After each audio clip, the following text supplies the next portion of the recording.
Ron G Morning Show, Monday through Friday from 7 a.m. to 10 a.m. only on WSAN Radio. I feel good. One reason I feel good this morning, I got this young man. Let me cut on this right here. All right, to let everybody know, we are live on Facebook. We're live on Twitch. And if you go to our website, WSANradio.com, you see the live feed. Scroll down halfway down the page, you'll see the live feed right there. And this young man was introduced to me by a young lady that knew my daughter. And make a long story short, my daughter graduated, got her master's, and we were talking. Then I went up to, her name is Kelly.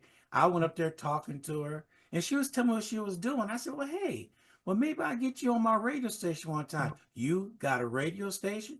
I said, yeah. She looked at my daughter and said, Brittany, why you tell me your dad had a radio station? Brittany said, well, you didn't ask. So she turned around and said, oh, I got somebody for you for your show. I said, really? Oh, let me set some things up, see what I could do. So a few days later, I talked to Kelly, and she sent some information to this this man right here. Well, it's Eric, but it's Epik too. So, you know, we'll put it together like that. And it was nice to talk to this brother on the phone. And he sent me some music down. And it was one song that I liked. Let me see if I can play a little bit of it. Just a little skosh bit of it. And this song right here. This one for the grown folks. Mr. DJ. Yeah, so I won't give up anymore of the song, but I turned around and talked to him. I said, hey, can I use that for my intro? And I got an intro, and he comes in the second half of the intro. It's that bass, like you walk it in somewhere, like, hey, I'm here. You know, and I asked him, could I use it? He said yes, because I'm not going to use nobody's music if I don't get permission. But, you know, that's my intro. And now our intro right here is for my man right here, the man with the plans, Mr. Epik. How you doing this morning, sir? Man, I'm blessed, DJ Ron. I'm blessed to be on top of grass, man. Thank you for having me on the show this morning. Shout out to Kelly and Ryan, too, man. What's up? Yeah. Ryan is her husband, right? Yeah, that's right. And he's back in town, right? I believe so. Yeah. He was out of the country. He wasn't out of town. He was out of the country. Yeah, man. Very talented bass player out there playing music, man. That's a cold-blooded cat. Yeah, I heard he was. And I can't wait to come see y'all in concert one time. I'm still getting things. I'm waiting for y'all to let me know what's going to be happening and everything. So so I could come up and be there. So going back with you, when you were growing up, have you always wanted to be an artist? I have, as far back as I can remember it. I was always around music. Like I grew up in a family where, you know, everybody could sing. You know, everybody was involved in church. So we started young, singing in church. I was in marching band in high school. So I fell in love with music early. But as far as the business, that probably happened. I was young, very young, but I had an aunt that promoted concerts, right? And I used to, you know, every now and then we would get a chance to go to a show and see what she did. And man, when I saw that stage action and how she worked and how artists, I got to see the behind the scenes. I knew then I wanted to be on the business side. I wanted to be in show business, not just do music, but actually a performing artist. Yeah. So when you perform, when's the first time you perform on stage or in front of people, like family at a reunion or something? The first time I performed on stage was probably in high school. We used to do talent shows. I was in a singing group, and we did the Hard Rock Cafe, downtown Dallas.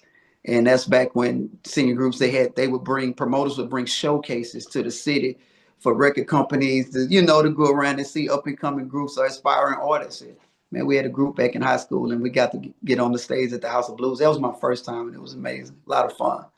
Oh man, the House of Blues by itself. Yeah. It's history by itself. So how did it feel to be up there on the stage? Man, it was awesome, man. It felt like superstars.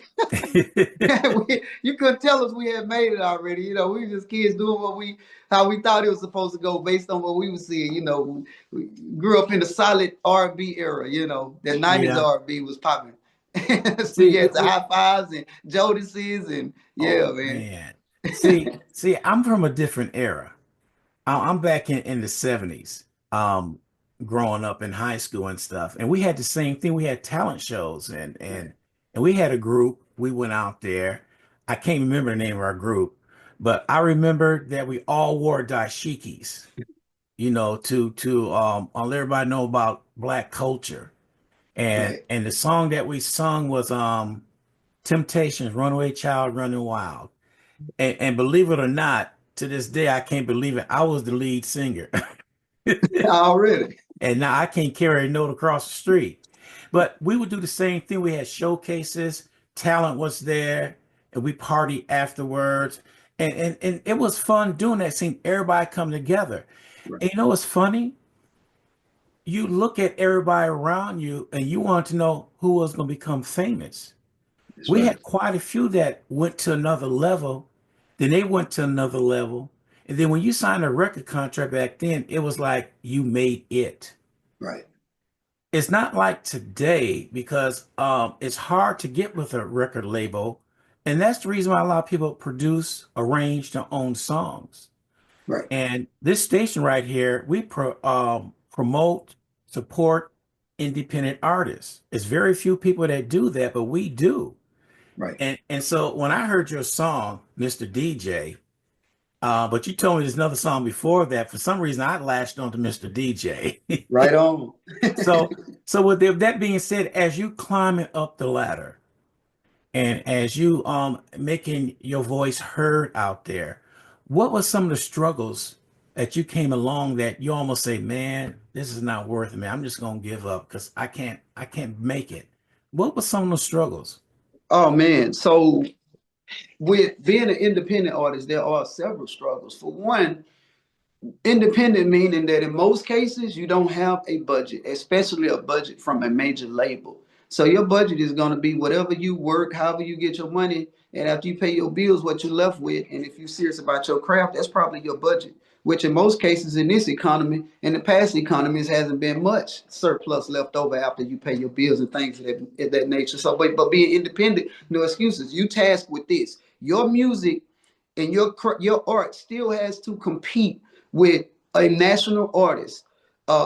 Any of your favorite artists that are out right now that you know about is because they have marketing behind them and they have a strong budget, right? That's pushing their records. But the task is yours has to have the same quality, mixing and mastering, and to compete with someone that does, because the audience is not listening and say, okay, well, we gonna give them some points because maybe they have they just want to hear good music and it needs to sound like all the other good music that they hear for as quality wise. That's one of the tasks. So that's a struggle if you don't have those resources in place.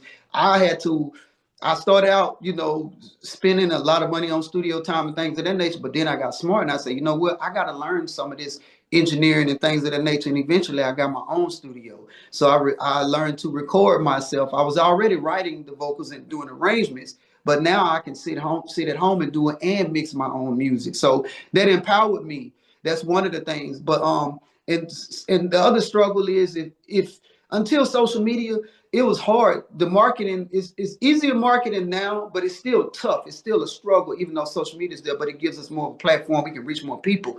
But initially doing it wasn't, you couldn't go to Instagram and put it on Facebook and everybody know about it. You had to put flyers out, promo Yeah. cards. You got to get out there and you got to hit spots, the mom and pop shops. You got to go touch people, physically create those relationships. So, good for me is that I got that part, because I came up in that era. But that's one of the struggles, because now you got to look at the people you have in your circle and the people you're dealing with. That's a whole nother dynamic. You got to keep good people around you. And sometimes it takes going through people that don't have the best intentions for you till we find out the ones that do. You have to separate the wheat from the chaff. That's a struggle, you know. Yeah, you just said something there that remind me back in the days when independent artists would press their own records and they Mhm. went out, had it in the trunk of the car, Right, selling out the trunk, going to all the barber shops and beauty shops.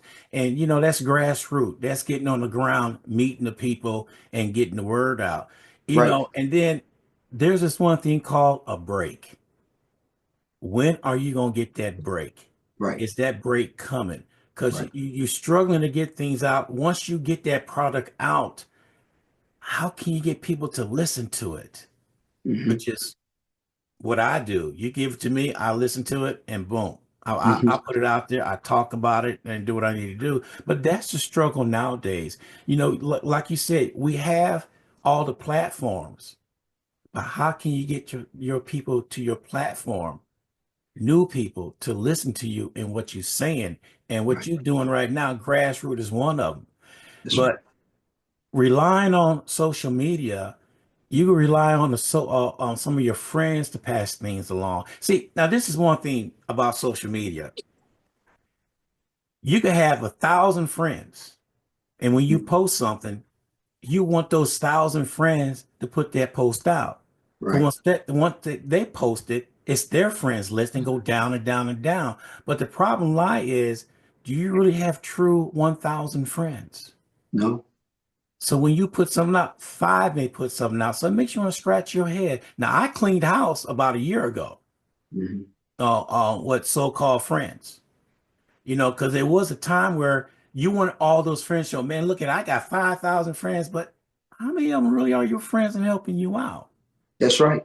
So what are you looking at to do to make sure that how many friends you have, how many listeners you have and followers, how do you approach them to make sure you get the word out about your songs?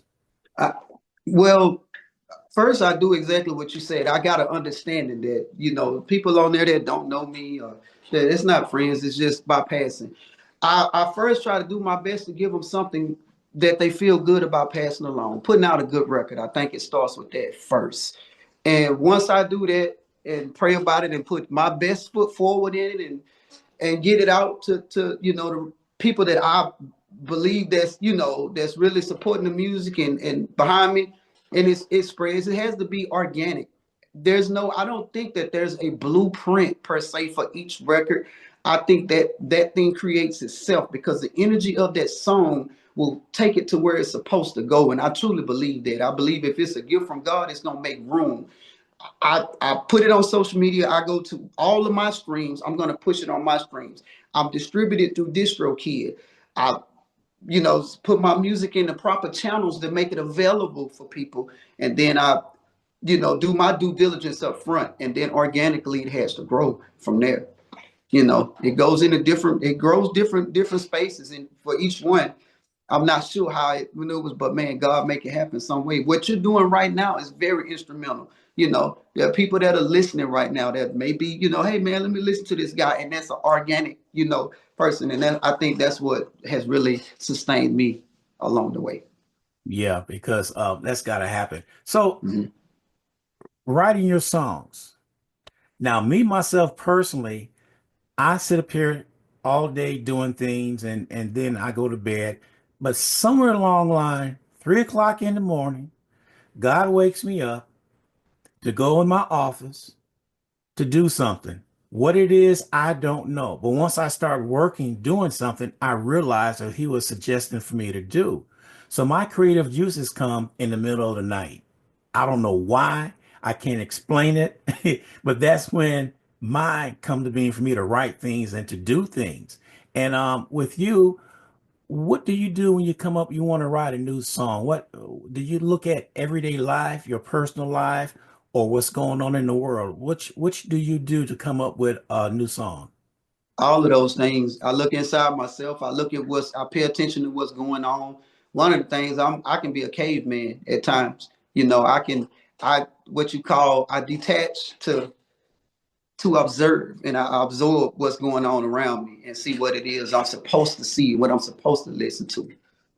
Yeah. Sometimes it happen at night, because we all, you ascribe a pencil because sometimes stuff will come through a dream and you get up in the middle of the night in that 3 o'clock hour, somewhere in there. And right now, when I'm driving, it's me. I turn the radio off. I can't hear nothing but just that inner spirit try to hear God speaking.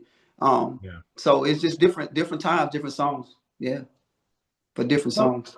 so tell me about the song you got out now before I clung on to Mr. DJ. You had Yeah. another cut. Which was that one? Country Girl. Country Girl remix featuring Money Waters. Okay. So What inspired you to write that song? My wife, my country girl wife, and then I looked at the women that raised me. You know what I'm saying? So I wanted to do a fun record for a down home woman that's easy to love. You know what I'm saying? It's fun. That ain't we got a lot of music out right now. There's everything is about a lot of times about you shaking, twerking, all this kind of stuff. Yeah, we like that stuff for the looks, but there's some way more deeper than the surface about that's beautiful about a woman that's country, that's down home, that's gonna love you, that's know how to nurture you, that love herself, love the kids, what I'm saying, don't mind cooking a hot meal, what I'm saying, take care of house and home, that's gonna uplift you, pick your head up, and that ain't gonna take no miss either at the either at the same time. You feel what I'm saying? That's Yeah. for real. So I wanted to depict that in a way that could be fun and something that there was I was hoping that was catchy. And man, it's been a blessing. And Money Waters came on and he blessed the track with what he does, man. And we just had a lot of fun making that song and the video. Shout out to VJ TDK that shot the video and Arrow.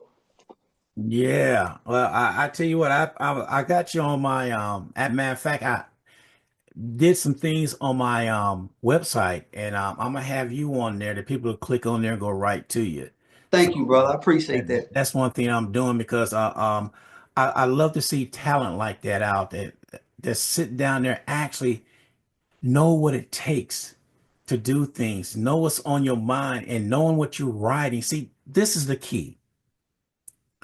Back maybe 10, 20 years ago, people wasn't writing, they just had a hook. And it went by that hook. And it was catchy. I'm not gonna lie to you. They hit the people right on the hook, especially if out there dancing and all, you want a hook. But you remind me of old school writers where you're writing about something that has a meaning to it. That you could sit back. Because sometimes when I play a song and I listen to the lyrics, I tell everybody, I'm going to play this song, but I want you to listen to the lyrics. This song has something that could affect you. So your writing is showing that like back in the days, like old school R&B writing. You Thank you know, for I saying keep that. on saying that. People saying, "What's old school R&B writing?" Oh, well, go back to Motown. Then you go back to Stack Records. You know, you go to all those black artists back then, and you hear what they wrote about. Isaac Hayes was a master in writing for Stack Records. He wrote a lot of songs for people that, and it was coming from the heart. Isaac Hayes was telling a story in all his songs. And I see you doing the same thing, telling a story in your songs that people could sit down.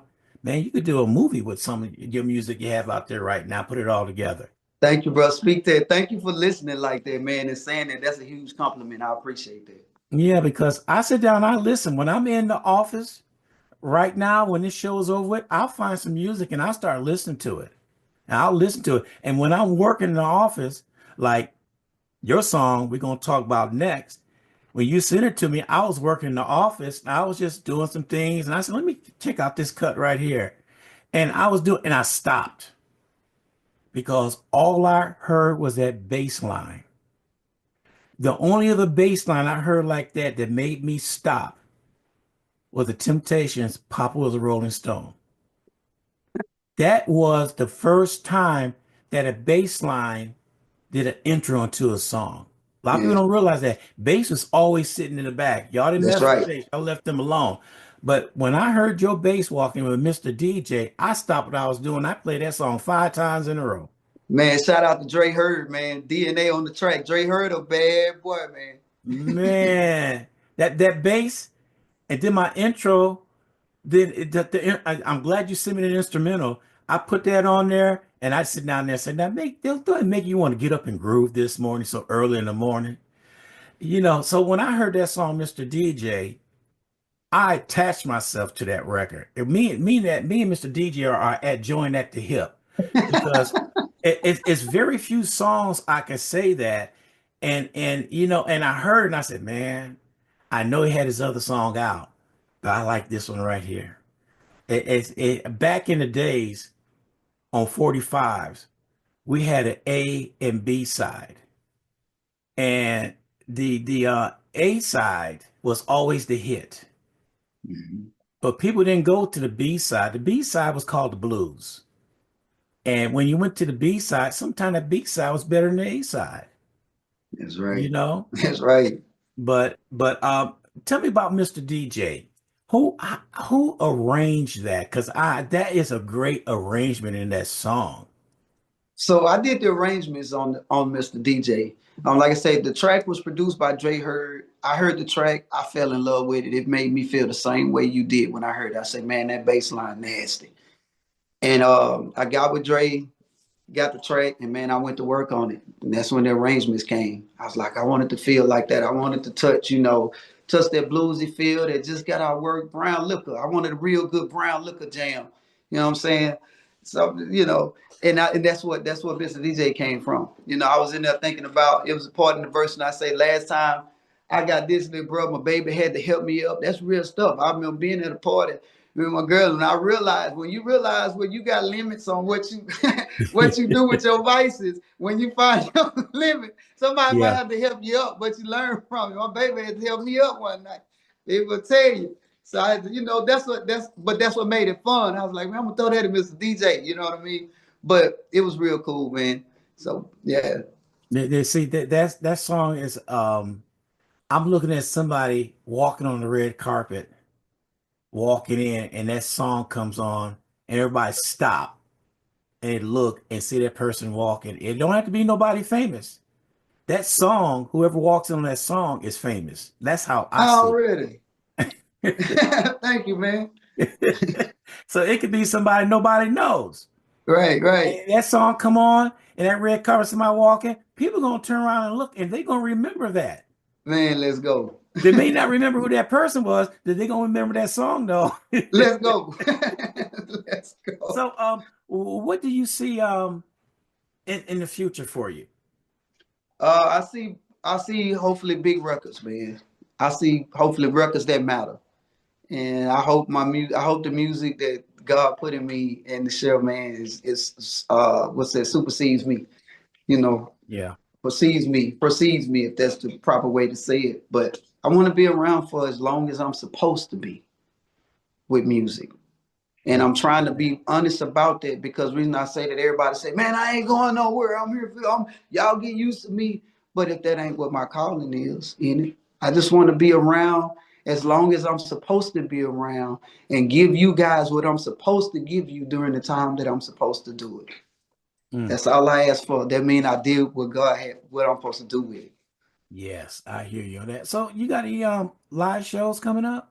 I do. I have a few. I got Paris, Texas coming up. I got some in Dallas, and I got dates, but some of them I don't have all the details to. But I follow up with you to let you know, so we can let the listeners know where I am and stuff. But we got work coming up, man. Yeah, because if you do, I may travel up there to see you. Come on, man. And listen. We get ready to shoot the video to Mr. DJ. Okay. And we getting that together now. So I'm gonna reach out to you and see what you got popping. If you en route, you can be en route. I love to see you come out and get your cameo off in this thing, Oh man. yeah, let me know when it's gonna be. I'll shoot. I sure will. Okay, that's a bet. I like that. That's a bet. Yeah, you let me know ahead of time, and I'll make arrangements, and I'll make sure I get my butt up there. Say less. Yeah, man. See, I like that. I like that. So, before we leave, before we close things out, please let everybody know how they get a hold of you, websites, phone numbers, how can they book you, all that good stuff. Right. So first off, on social media, it's Jus Epik on all social media. JUSEPIK on Instagram, TikTok, as well as Facebook. My music is distributed through DistroKid. That's Jus Epik on DistroKid. If you want to book me, so the email address is bookjusepik, BOOKJUSEPIK @gmail. Bookjusepik @gmail. Phone number 214-927-8842. Holla. Oh man. And thank you Live for that. band or track show, whichever how you want it, I'm bringing it. Okay. And thank you for putting together that drop. Thank I you. use it. I use it daily. Thank you for using it, man, and sharing your platform with me. I appreciate you again. Yeah. Well, anyway, let me know details when you're gonna do the video and when Yes, you're gonna sir. be live and all that stuff, so we could push the information, let everybody know.